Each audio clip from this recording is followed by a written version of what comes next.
ខ្ញុំបកស្រាយនៅក្នុងរាត្រីនេះគឺមានចំណងជើងថាបាត់ដំបងបណ្ដោចិត្តបងដើរមកស្ទឹងលើជ្រឹងពួននៅក្នុងរាត្រីនេះខ្ញុំសង្ឃឹមថាបទចម្រៀងដែលខ្ញុំស្រឡាញ់តាំងពីតូចខ្ញុំនឹងបកស្រាយបទចម្រៀងរបស់នេះកាន់តែល្អកាលពីវគ្គ live show សប្តាហ៍ទី 2 កន្លងទៅម៉ៅហាជីបានសាងភាពតាក់ទាញជាខ្លាំងដែលអាចធ្វើឲ្យគាត់ក្លាយទៅជាបេក្ខជនដែលទទួលបានសម្លេងបោះឆ្នោតគាំទ្រពីទស្សនិកជនច្រើនជាងគេបំផុត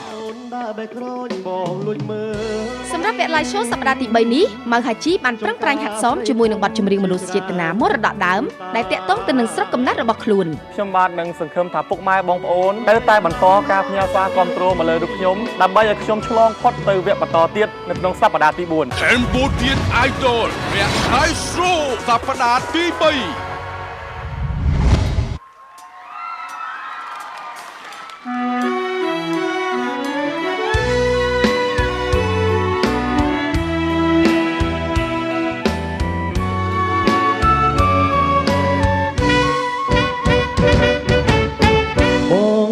មកស្ទឹងលើជ្រឹងពួនយំឆ្លងដល់ជំរុំចំការក្រញស្រី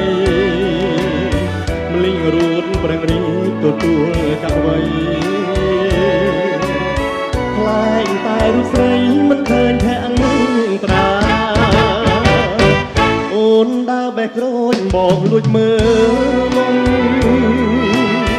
ចំការស្រីធំជាច្រើនហិចតាសើយម៉ៅចេញផ្លែសង្កែចេញកាដូចណាត់ចិនដាជួបកវ័យតវត្តមិនក្រហមដាក់ខ្ញុំការពីរូបមិនក្រពុំពេញវ័យអូនចុះទឹកលើស្ពានបងថ្មីបងធ្លាក់ស្មារតីព្រោះស្រីល្អរឿងបាត់ដំបងចងចិត្តខ្ញុំហើយស្ទឹងសង្កែអើយកុំហូរបាញ់ច្រាំង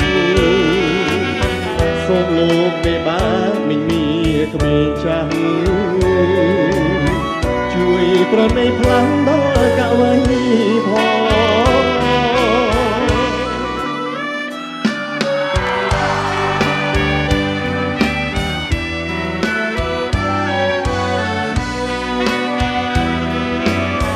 តើវត្តមិនក្រហម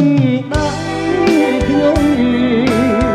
ការពីរូបមិនក្រពុំពេញវ័យ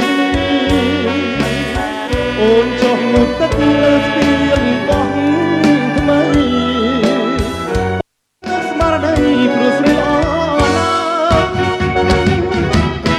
រឿងបាត់ដំបងចងចិត្តខ្ញុំហើយស្ទឹងសង្កែអើយកុំហូរបាញ់ច្រាំងសូមលោកមេបាមិញមានក្មេងចាស់ជួយប្រណីផ្លាំងដល់កវ័យ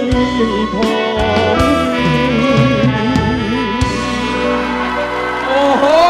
អស្ចារ្យព្រោះអើយ